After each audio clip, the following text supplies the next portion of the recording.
All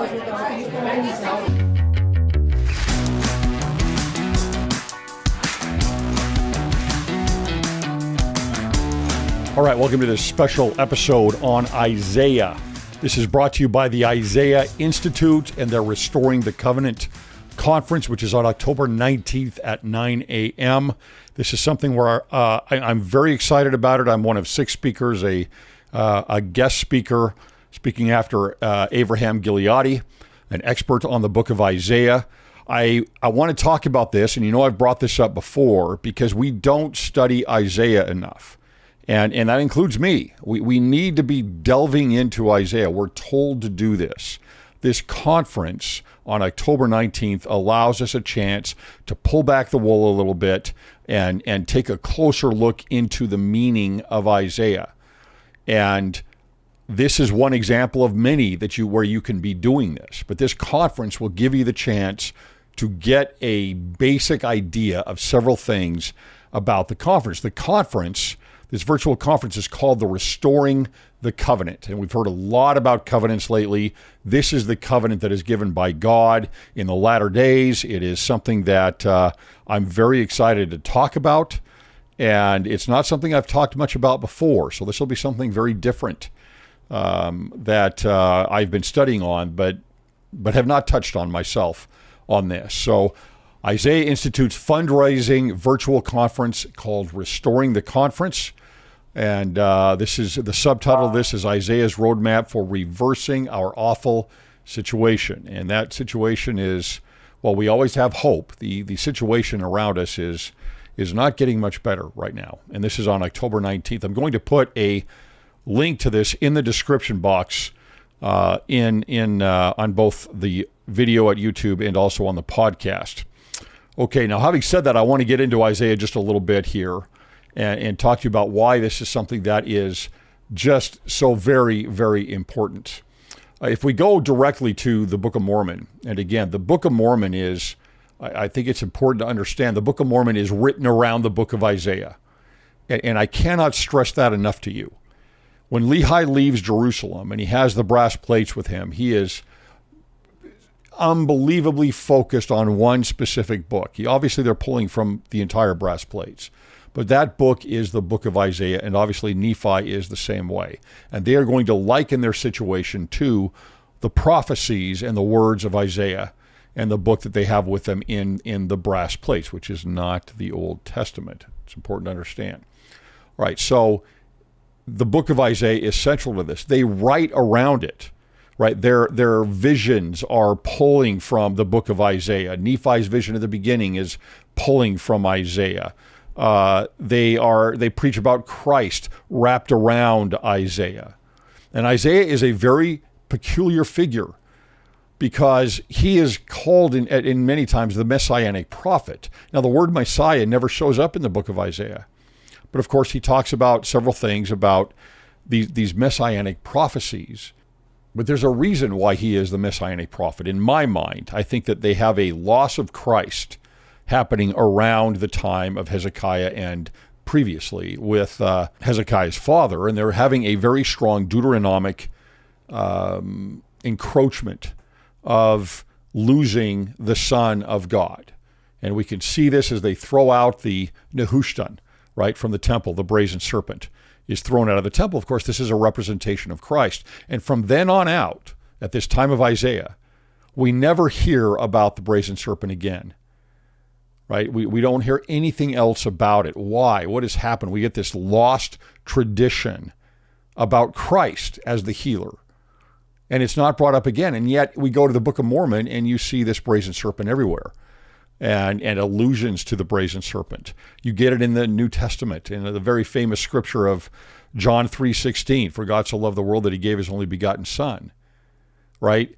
That is put in context by Jesus himself as the brazen serpent, just 2 verses before this in John 3:14. And so this is at the time of Isaiah. There's this tumult that is happening. And in my mind, I think that the reason that Isaiah is considered kind of the messianic prophet, because we get these allusions to the Messiah, is because he wrote in code. And he wrote in a way that I think he probably had to This is gospel by Greg, but I think he wrote in a way that he had to so that he could be preserved. He was probably in some danger. That's how I would look at that. And so he writes this way, and then you get this tradition of those that grab onto Isaiah, understanding what he was writing about and looking at the prophecies. And you get, as David Butler would say, you get this tradition of the visionary man, who are kind of these Isaiahites, and Lehi is one of them. And so Isaiah becomes this great, unbelievable book that these individuals are pulling from as they believe in Jesus Christ. But Jesus is one of these men.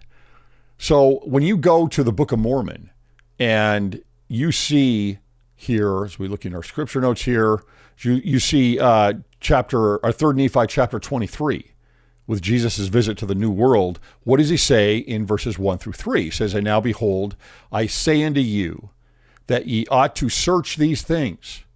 Okay, he's talking about the prophecies that he's going over with the Gentiles and otherwise.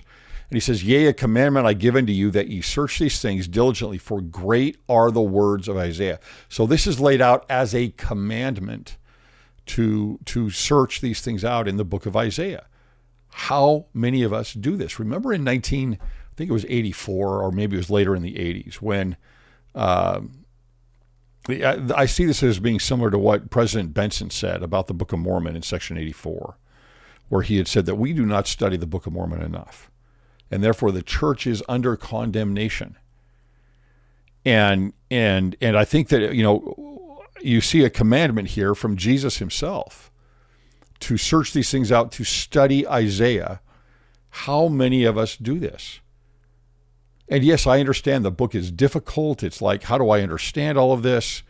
How do I get through this? Well, you've got to start. Get your nose in there. Get your eyes, in on the text. This conference is a great way to do that, to start off if you haven't done that yet. And start looking at Isaiah. One of the beautiful things about this is as you understand Isaiah, you will understand the scriptures better. You will especially understand the Book of Mormon better. And that is a wonderful thing, right? So Jesus goes on here and he says, "For surely he spake," talking about Isaiah, "as touching all things concerning my people, which are of the house of Israel." Right? So all of the prophecies, that includes all our latter-day prophecies that we have in regards to the tribes of Israel, the Gentiles coming in, right? The Ephraim, we might call them the Ephraimite Gentiles of the West. And so that's what he's going over. And of course, again, that's what Nephi is preaching about. That's what his visions are about. That's what so much of 2nd Nephi is about. So he says, "Of the house of Israel, therefore it must needs be that he must speak also to the Gentiles," right? Being Isaiah. "And all things that he spake have been and shall be, even according to the words which he spake." All right, now, again, all things that he spake have been and shall be.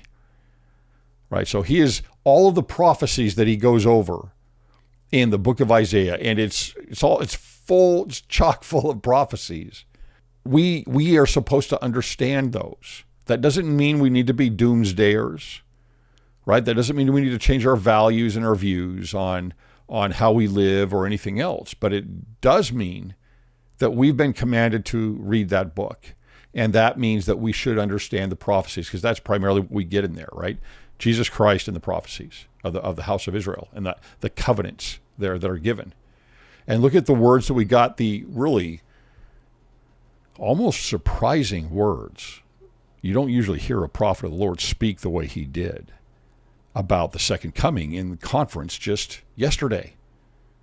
I was like, wow.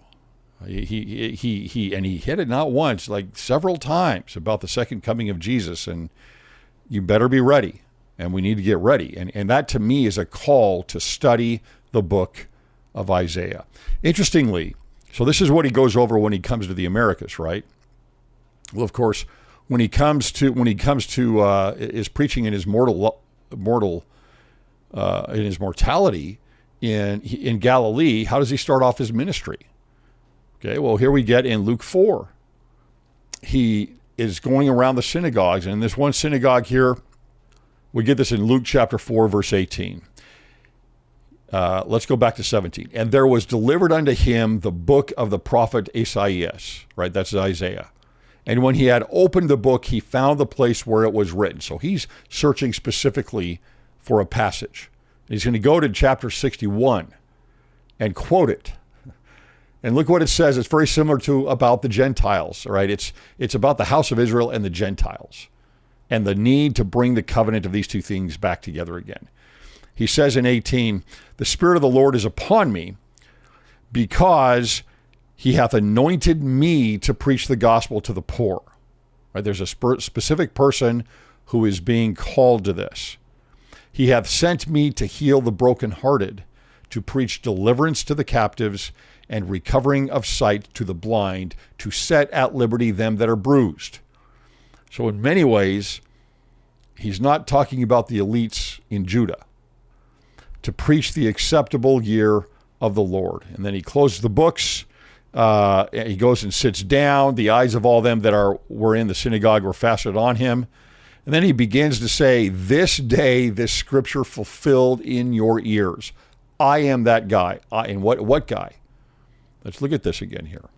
The Spirit of the Lord is upon me because he hath anointed me. What is anointed? Anointed is the Messiah. The anointed is the Messiah. The anointed is the Christ. That is what anointed means. Right? He is saying, I am the Messiah. I am the Christ. And then he goes on and says, this day is the scripture fulfilled in your ears. Now, I want to say something here because I think that it goes beyond this, beyond the idea of just saying, oh, I'm the Messiah and that's who I claim to be. I think that that's certainly true. But there's something else he's making a statement of here, I believe. I don't believe it's possible that it goes unnoticed that several people are hanging on to certain traditions of Isaiah and other books that are not mainstream in Jerusalem. And he is maybe going outside of that mainstream and saying, no, I am one of what Jeremiah calls the old paths. I am one who is going off here on this other tradition, not on the tradition that you're following. And that's why I'm quoting Isaiah, and that's why I'm talking about the covenant between God, Israel, and then the Gentiles, right? And this is so much of what the Book of Mormon is about. So many of the prophecies. Look at Jacob 5 and the allegory of the olive trees, right? All of this about the natural branches and the wild branches, right? It's all this idea of perhaps the tree of life that is being an allegory that's talking about this covenant that is going to be fulfilled. And that is a big part, again, of what this conference is about. So I think it's important to understand that Christ himself, in both appearances, in the old world and starting his ministry, and in his sermon at Bountiful, at the temple, is referencing Isaiah. And it's for a very good reason. And I hope that this is just a little bit of something that motivates us to delve more into Isaiah. I will put that link in the description box. And I hope to see you there online. Thanks for listening.